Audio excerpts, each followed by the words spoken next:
Gary Merasty, I'm the Vice President of Corporate Social Responsibility at Cameco. I've been here about 2.5 years now, and great company to work for, great people, it's great work.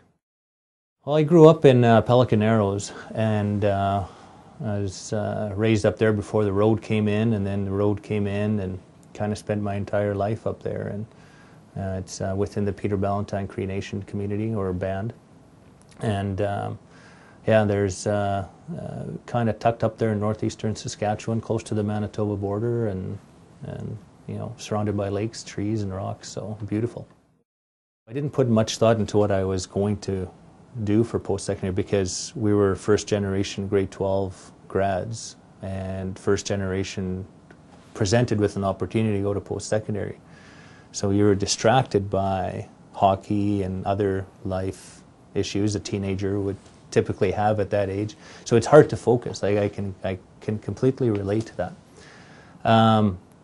After some thought, though, I decided to go to Kelsey. It was called Kelsey at the time, now SciAS, and I took an industrial mechanics course. But I took a year off after grade 12, played hockey, and then went to Kelsey, and I took an industrial mechanics course there.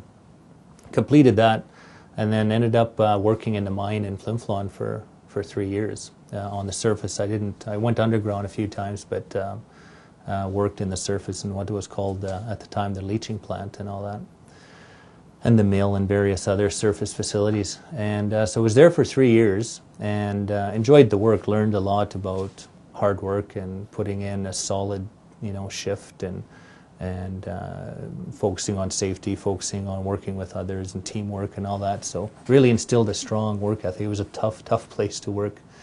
And then I decided to go to university, and my wife had a big part to do with that at that time.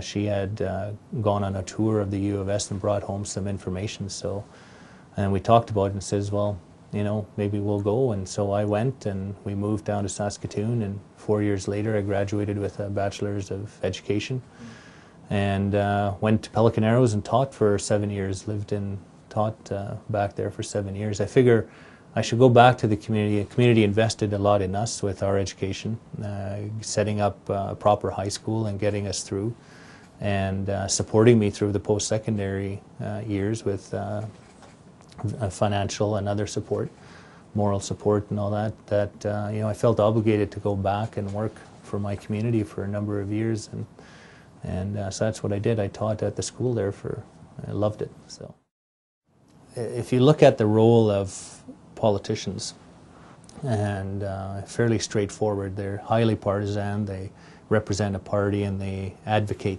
the ideology and philosophy of that party. And one of the things I really enjoyed my time in federal politics, and but one of the things I always told the party leadership was that with Aboriginal people, we've only had a handful in the House of Commons in 140-some year history of this country. And there's a reason why there hasn't been a lot of Aboriginal people. We weren't allowed to vote until the 60s, for the large part. Métis people were isolated and marginalized from, so there wasn't this upswell of support and participation in the Canadian democracy. And then the second thing is they had chiefs and Métis presidents at the local that were your go-to people on a day-to-day basis. They weren't the MLAs or the MPs. And then thirdly, because of that, there was this apathy a bit about participation. And certainly there's other factors, but those are certainly some of them. But the one thing I try to educate my colleagues and party leadership is that you have to look at, I don't care what party an Aboriginal person is, you have to look at us as an Aboriginal MP who's liberal or whatever, and I was with the Liberal Party.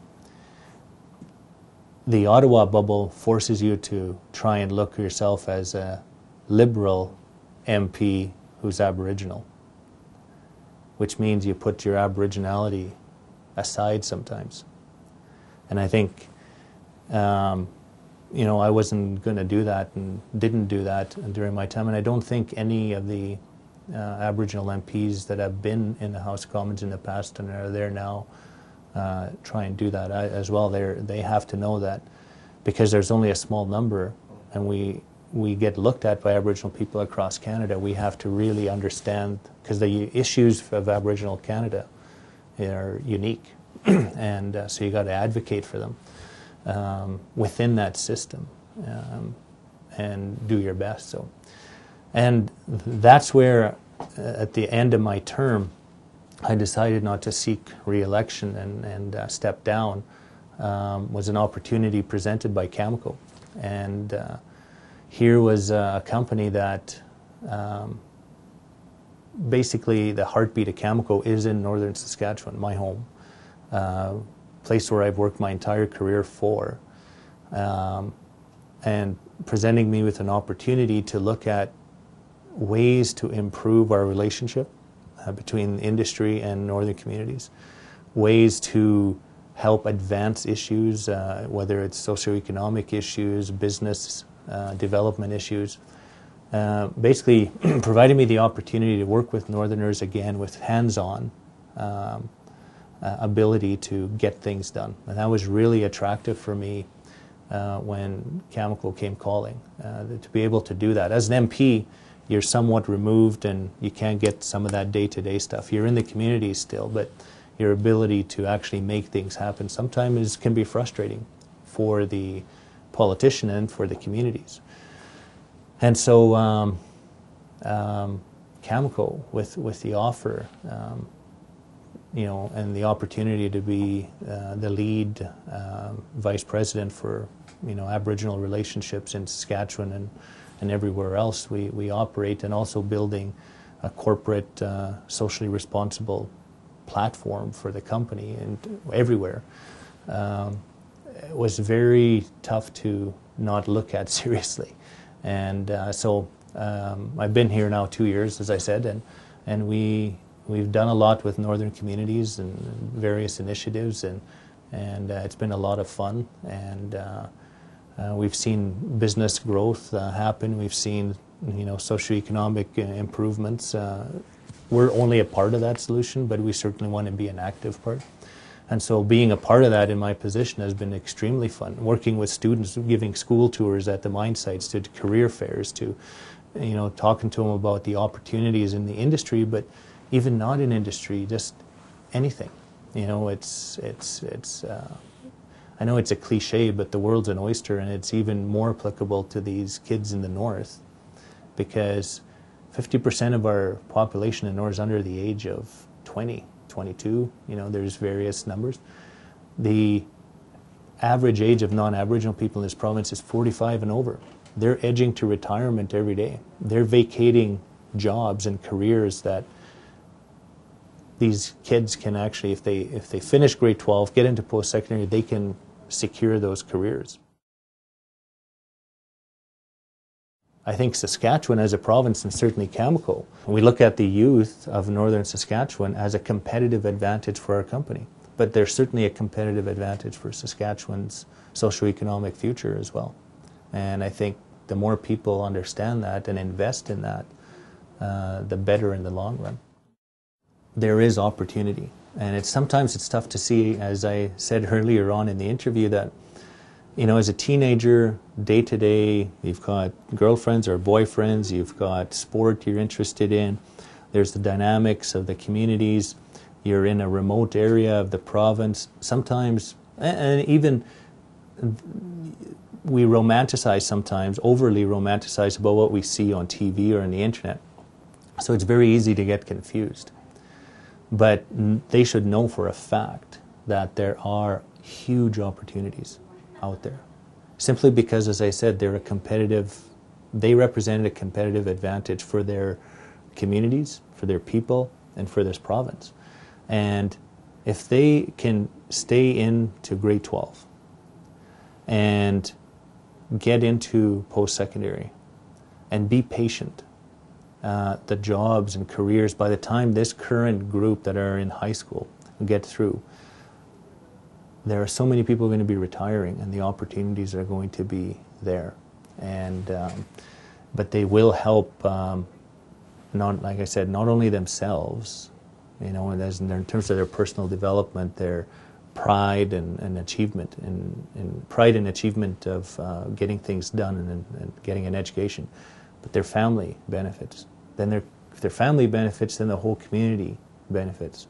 The community benefits, a whole bunch of communities benefit, and then it just grows like that. It's like a big, you can see a bit of a tidal wave coming from this northern population, because it is a bit of a unique situation for us. And so I think they need to be excited about the opportunities and really start exploring post-secondary opportunities, scholarship opportunities, look at careers, and don't think that it's impossible. I think for the youth of northern Saskatchewan, I think number one is don't let day-to-day drag you down. I know how rough it can be. For every challenge that they go through and survive through and make it through, it opens up numerous more opportunities. So just tough it out. You know, they're tough kids, they're smart. They can get things done.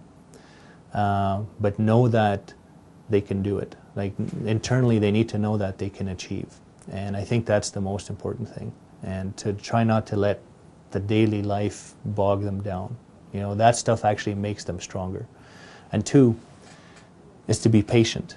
You know, as they move through their educational path and into a career, it requires patience. It doesn't happen overnight.